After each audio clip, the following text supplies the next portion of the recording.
Assalamualaikum warahmatullahi wabarakatuh. Perkenalkan, nama saya Elsa Salsabila dengan NIM 2450191162 dari kelompok 5E.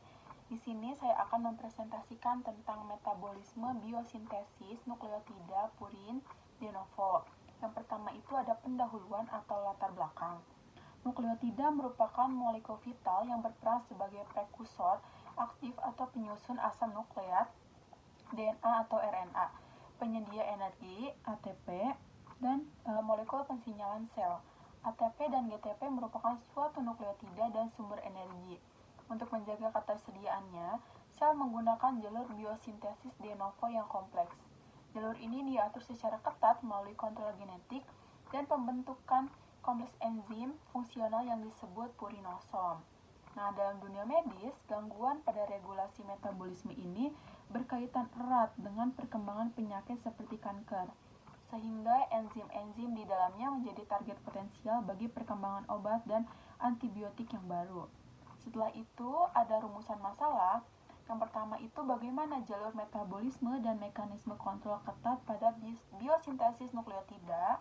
Yang kedua, bagaimana potensi drugability dari enzim-enzim biosintesis purin de novo untuk pengembangan agen terapeutik masa depan.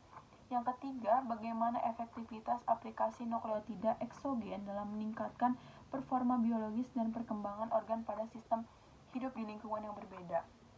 Setelah itu ada tujuan penelitian. Yang pertama itu ada menjelaskan jalur metabolisme dan mekanisme kontrol ketat pada biosintesis nukleotida. Yang kedua, menganalisis potensi drugability dari enzim-enzim biosintesis purin de novo untuk pengembangan agen terapeutik masa depan. Dan yang ketiga ini mengevaluasi efektivitas aplikasi nukleotida eksogen dalam meningkatkan performa biologis dan perkembangan organ pada sistem hidup di lingkungan yang berbeda. Selanjutnya itu ada biosintesis nukleotida de novo. Nah, nukleotida ini disintesis dari unit penyusun sederhana de novo atau melalui daur ulang basa yang sudah terbentuk, salvage. Nah, cincin purin terbentuk dari aspartat, CO2, glisin, format, dan amida N-glutamin. Nah, seperti yang digambar di sebelah kanan, aspartat ini menyumbangkan satu atom nitrogen pada posisi N1, glisin menyumbangkan 3 unit sekaligus yaitu 2 atom karbon, C nomor 4, C5, dan 1 atom nitrogen nomor N7. Format menyumbangkan 2 atom karbon secara terpisah pada posisi C2 dan C8. Dalam metabolisme, ini biasanya dibawa oleh derivat asam folat, yaitu tetrahidrofolat. Nah, amida N dan glutamin menyumbangkan 2 atom nitrogen pada N3 dan N9, sedangkan CO2 menyumbangkan atom karbon pada posisi C6. Selanjutnya, alur pembentukan nukleotida purin, yaitu IMP atau inosin monofosfat ini adalah titik cabang utama semua jalur de novo purin pertama-tama akan menghasilkan IMP. Nah, dari IMP ini jalur terbagi menjadi 2 untuk menghasilkan AMP, yaitu adenosin monofosfat, dan GMP guanosin monofosfat. Selanjutnya, nukleotida monofosfat AMP atau GMP ini kemudian ditambahkan gugus fosfat menjadi bentuk difosfat ADP atau GDP. Dan akhirnya trifosfat yaitu ATP dan GTP. Nah, pembentukan DNA dan RNA ini, ATP dan GTP ini yang di jalur hijau digunakan langsung untuk sintesis RNA. Nah, untuk membentuk DNA yang pada jalur biru, ribonukleotida difosfat harus direduksi terlebih dahulu, biasanya oleh enzim ribonukleotida reduktase menjadi bentuk deoksi, DADP atau DGDP sebelum akhirnya menjadi DATP dan DGTP. Nah, selanjutnya itu ada metode penelitian menggunakan jenis penelitian dari sumber data, teknik pengumpulan data, dan teknik analisis data. Penelitian ini menggunakan metode studi literatur dengan pendekatan deskriptif, kualitatif. Metode ini bertujuan untuk mengkaji dan menganalisis informasi ilmiah terkait mekanisme regulasi pada jalur de novo purin nukleotida biosintesis atau DNPNB. Nah, data yang di dalam penelitian ini merupakan data sekunder sekunder yang diperoleh dari artikel ilmiah, buku referensi, serta database akademik yang relevan. Sumber utama dalam penelitian ini adalah artikel jurnal Frontiers in Pharmacology tahun 2024 yang membahas regulasi biosintesis nukleotida purin. Nah, teknik pengumpulan data dilakukan melalui penelusuran literatur, mengadukan database ilmiah seperti Google Scholar dan PubMed. Kemudian dilakukan seleksi terhadap sumber yang relevan dengan topik penelitian. Analisis data dilakukan secara deskriptif kualitatif, yaitu dengan mengidentifikasi, mengelompokkan, serta menginterpresentasikan informasi yang diperoleh dari berbagai sumber untuk disusun menjadi pesan yang sistematis dan komprehensif. Selanjutnya itu ada hasil pembahasan utama. Nah, hasil utama dari jalur biosintesis purin ini, proses ini dimulai dari molekul PRPP yang kemudian melalui serangkaian reaksi kompleks menjadi IMP. IMP ini merupakan nenek moyang atau titik percabangan yang nantinya akan diubah menjadi AMP, adenosin, dan GMP, guanosin.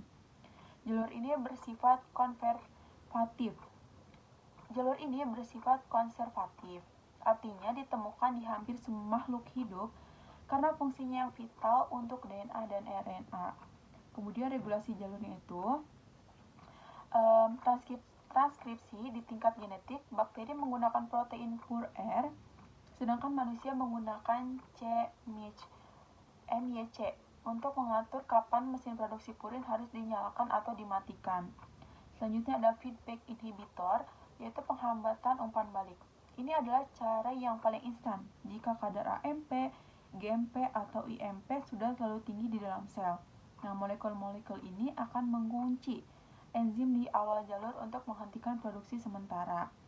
Selanjutnya, IMPDH ini disebut sebagai tahap pembatas laju dalam pembentukan GMP. Kecepatan seluruh proses produksi purin sangat bergantung pada kinerja enzim ini. Enzim ini diatur secara ketat oleh ketersediaan ATP, GTP, dan GDP untuk memastikan keseimbangan antara jumlah adenin dan guanin di dalam sel. Selanjutnya, salah satu penemuan menarik dalam biokimia adalah adanya purinosom, yaitu enzim yang terlibat dalam sintesis purin tidak tersebar berantakan di dalam sel, melainkan berkumpul membentuk satu kompleks besar yang disebut purinosom.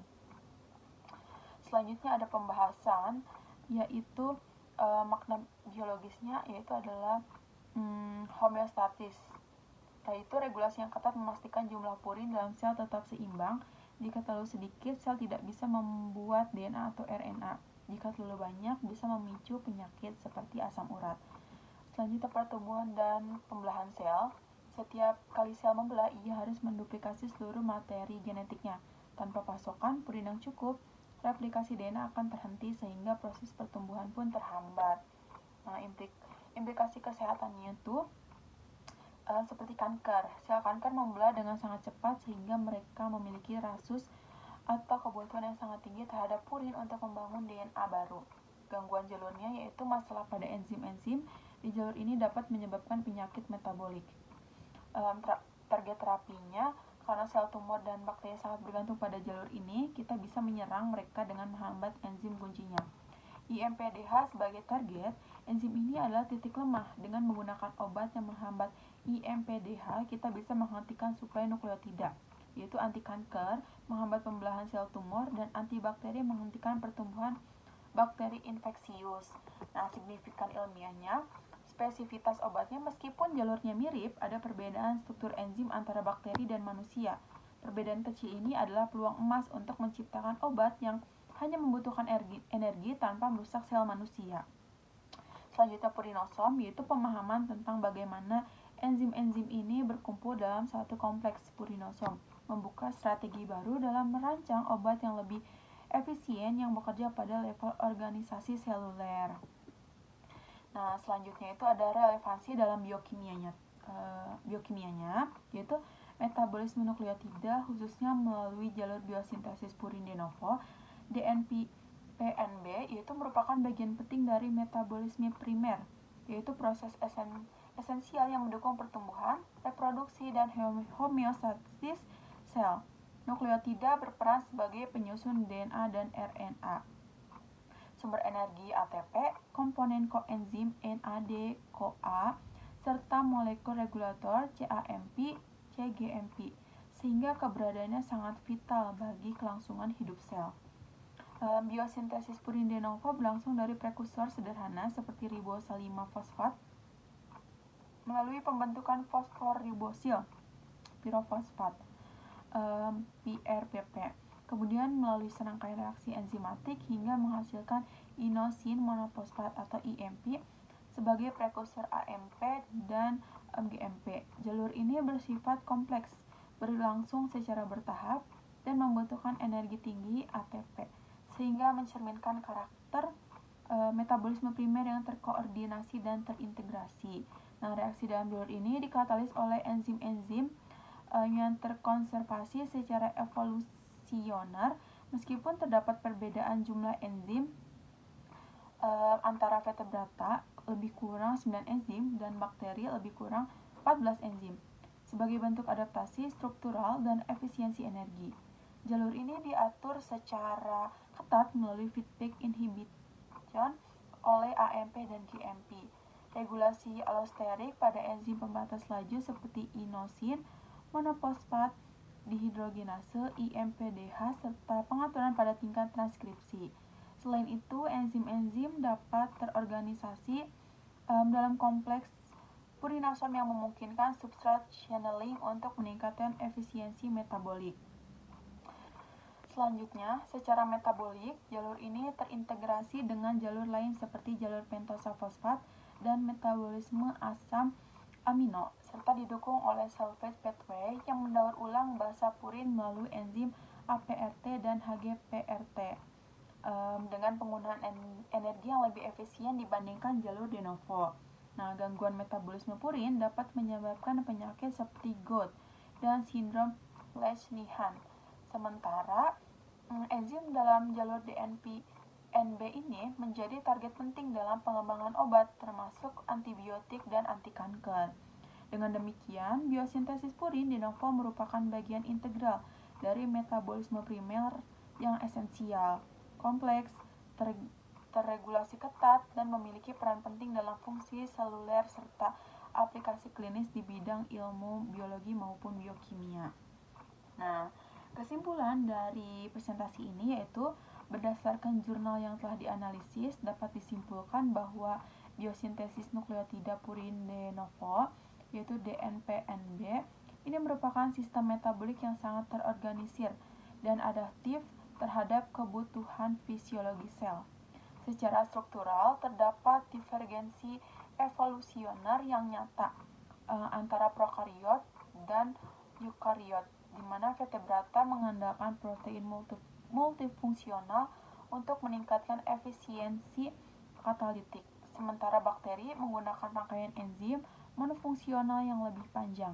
Nah, jalur ini menghasilkan inosin monofosfat atau IMP sebagai titik cabang utama yang kemudian didistribusikan menjadi nukleotida adenin atau guanin melalui kontrol allosterik ketat pada enzim IMPDH.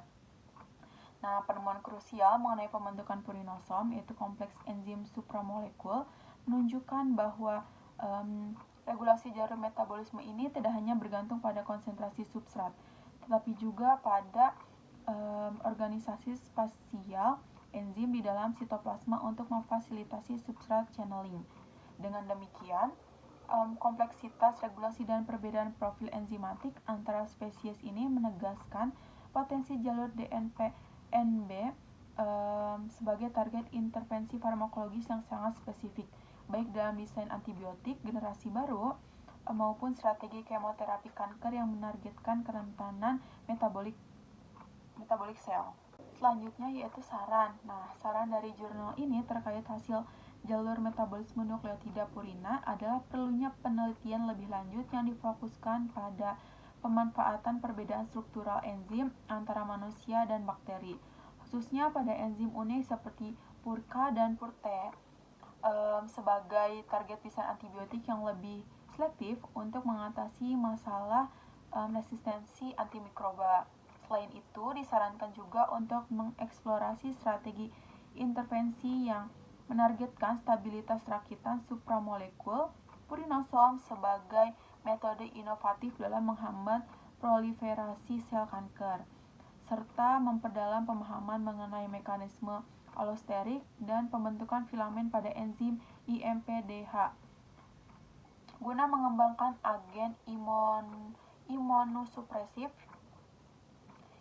imunosupresif yang lebih presisi dengan meminimalkan efek samping pada metabolisme sel normal.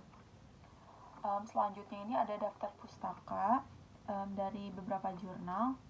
Nah, sekian, terima kasih presentasi dari saya. Mohon maaf jika ada kesalahan. Terima kasih. Wassalamualaikum warahmatullahi wabarakatuh.